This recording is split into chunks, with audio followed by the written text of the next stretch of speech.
deposit required. Eligibility restrictions apply. See DraftKings.com for details. Smart and good-looking listeners, you better be right here starting at 3 o'clock for the Drew and KB show starting up on Monday. The guys are going to talk to their friends, talk to their foes, and you on the PellaWI.com talk and text line on the next Drew and KB, Monday at 3. WRNW Milwaukee, available everywhere with the iHeartRadio app. Now #1 for podcasting. 97.3 The Game, an iHeartRadio station.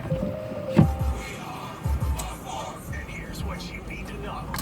Well, so much for a quiet Super Bowl bye week. On Saturday night, Adam Schefter reported that the Los Angeles Rams are trading Jared Goff to the Detroit Lions for Matthew Stafford.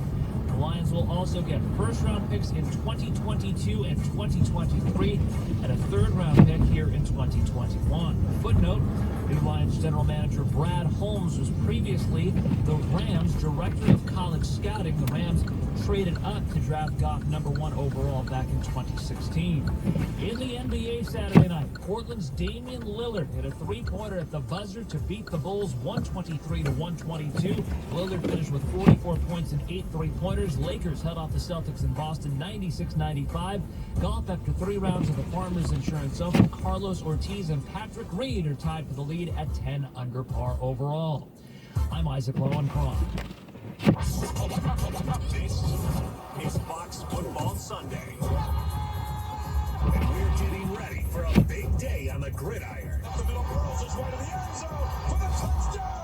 Your teams. Make it count, boys.